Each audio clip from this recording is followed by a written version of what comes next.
राम मंदिर बन के जानते क्या संदेश देगा? दुनिया का इतिहास भरा पड़ा है कि भाई भाई की गर्दन काट के गद्दी पे बैठा, बेटा बाप को मार के गद्दी पे बैठा।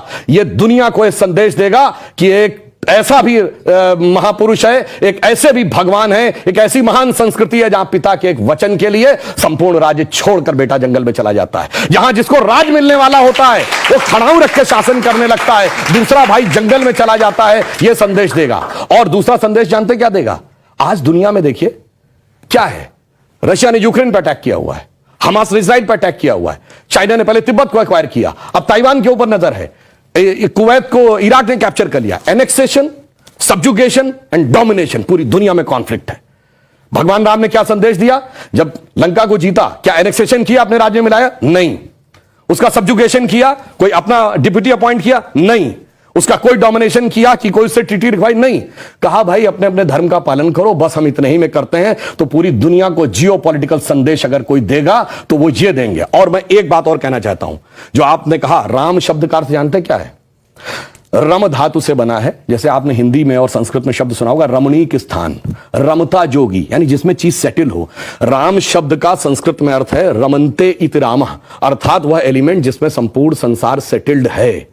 और वो एलिमेंट का संघर्ष किससे है? दशानन से, 10 मुख वाले रावण से, उसकी 10 इंद्रियों की बहिर्मुखी पिपासा से। और राम उत्पन्न कैसे होंगे? राम के पिता क्या नाम है? दशरथ। तो 10 इंद्रियों को रखेंगे तब भगवान, तब डिवाइन एलिमेंट आपके अंदर उत्पन्न होगा। Extrovert tendency of all the 10 senses को डिस्ट्रॉय करेगा और धर्म स्थापित होगा। जब ये कहने लगते हैं ये राम वो राम, तो मुझे जानते क्या नजर आता है? वही बच्चों को एलिमेंट्री पढ़ाया जाता है 1 2 3, फिर आगे जाके वो फ्यूचर में एमएससी मैथमेटिक्स भी करता है, बैलिस्टिक इक्वेशन भी बताता है।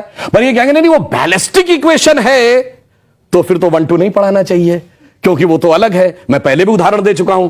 4 - 3 = 1 होता है। आप सब ने जब क्लास 2nd 3rd में एडिशन सब्सट्रैक्शन सीखा होगा, आप 3 - 4 करते टीचर डांट देती थी। बेवकूफ ये नहीं पता कि 3 - 4 नहीं हो सकता, पर 3 - 4 होता है -1। ये बताएंगे -1 का स्क्वायर रूट होता आई, जो सारी बैलिस्टिक इक्वेशंस का मेन अंग।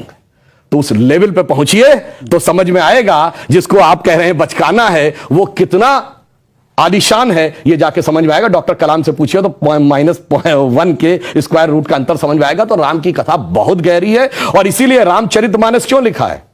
राम के चरित्र को मन में धारण करिए।